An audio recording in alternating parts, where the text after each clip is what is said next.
என்னடா ஒளி வந்த இடத்துல ஒதுங்கிட்ட? அது இந்த இடத்தோட மகிமடா. சரி, நம்ம ஆளுங்களா அப்படி இருக்கானுங்க. அன்னைக்கு நான் துரத்துறானுங்களா அவனுங்க? அவங்களுக்கு என்ன கூட்டமா அன்னைக்கு வந்தாங்க. நானும் அவங்கள ஒரு ஆள் மாதிரி பேசி திசையை திருப்பிட்டேன். நீ திரும்பி வருவன் பார்த்தா நீ தான் ஆளே காணாம. ஒரு முக்கியமான விஷயம், பாம்பேல கப்பல் வந்திருக்கு. சரக்க கரையில சேர்க்கணும். அதுக்கு ஒரு நல்ல ஆள வேணும். நிறைய பணம் தரேன்னு சொன்னாங்க. அதான் ஒன்னு இங்க கூட்டிட்டு போலான்னு வந்தேன். வா புறப்படல வா. யாருப்பாது?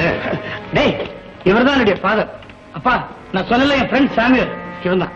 ஓஹோ, என் பையன் உன்னை பத்தி நன்னாவே சொல்லியிருக்கான்பா.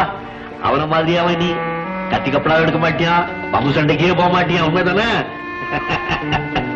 பேசிட்டு போயிடாத, காஃபி சாப்பிட்டு போ. என்னடா உங்க அப்பா என் பயோடேட்டாவை தலைகீழ சொல்றாரு?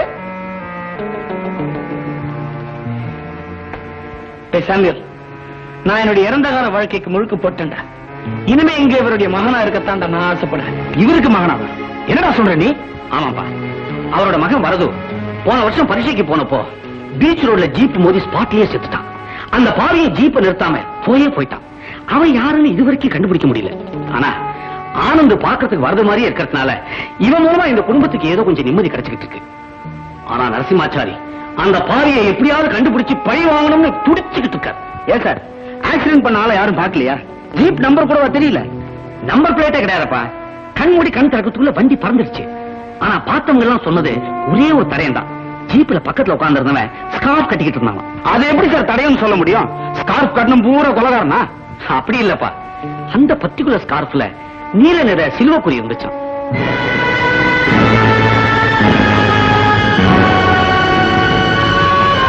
கௌதமா, அவளை அழைச்சிட்டு வாடா, டிஃபன் அனுப்பிடுறது. வாங்கப்பா, வாடா.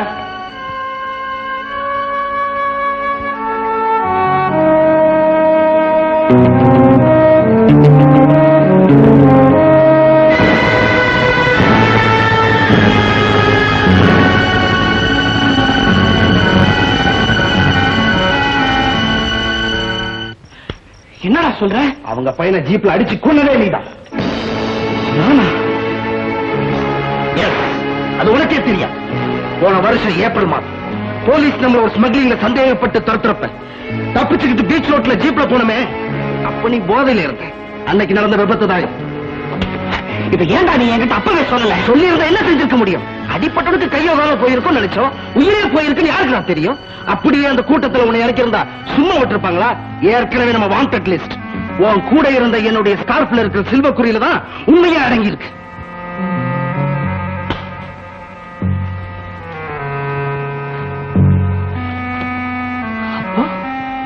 எனக்கு அன்பு காட்டி அடைக்கலம் கொடுத்த அந்த நல்லவரோட மகனை கொன்னதே நான் தானா? அதான்டா எனக்கு ஆச்சரியமா இருக்கு.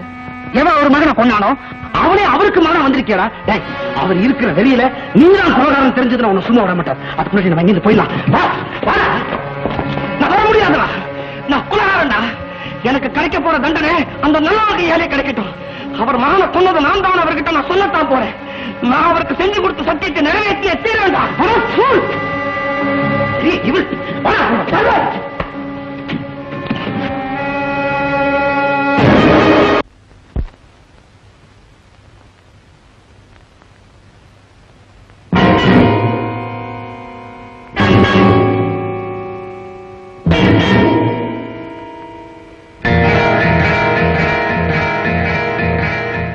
ஆனந்த், அம்மா, என்னப்பா அப்படி பாக்குற?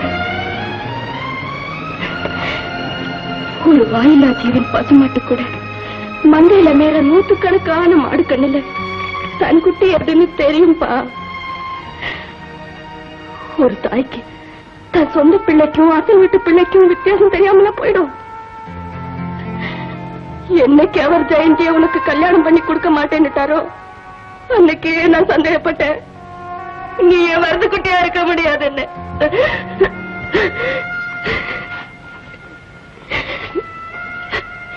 எங்க ஆத்துக்காரர் நான் நல்லா இருக்கணும், திரும்பவும் நான் குழம்புக்கு வந்துடக்கூடாதுன்னு உன்னை என் பிள்ளையா நடிக்க வச்சு என்னையும் அதை நம்ப வைக்கிறதுக்காக போராடிட்டு இருக்காரு. அந்த தெய்வத்தை சாந்தப்படுத்த நானும் என் பங்குக்கு நடிக்க ஆரம்பிச்சேன். இப்பதான் தெரியுது, வருதுவோட சாவுக்கு காரணமா இருந்த நீயே அதுவா வந்த விஷயம்.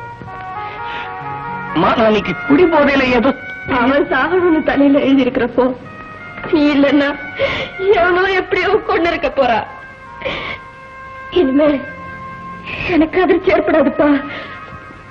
ஏன்பா, என் புள்ள போனதோட இருக்கட்டும், என் புருஷனும் போயிட வேண்டாம்ப்பா. நீங்க என்னம்மா சொல்றீங்க? அவருக்கு ரொம்ப பிடிவாத சுபாவம். நீ நல்லத்தனமா நடக்கிறனால அவர் சாந்தமா இருக்காருன்னு வெளிப்பார்வைக்கு தோணலாம். ஆனா உள்ளுக்குள்ள அந்த புத்திர சோகம், அதனால உண்டான பழி வாங்குற வெறி, இதெல்லாம் அவருக்கு கொஞ்சம் கூட அடங்கல. இங்க வந்து பாரு, அவர் என்ன முன்னேற்பாடோட இருக்காருன்னு இதை படிச்சு பாரு. போலீஸ் கமிஷனருக்கு என் மகன் வரதக்குட்டியை கொண்டவரை தீர்த்து கட்டப் போகிறேன். என் செயலுக்கு நான் தான் காரணம், வேறு யாரும் அல்ல, நரசிம்மாச்சாரி. நீ போய் உண்மை சொன்னா என்ன நடக்கும்னு யோசிச்சு பாரு. ஏன்பா, தயவு செய்து சொல்லிடாதப்பா.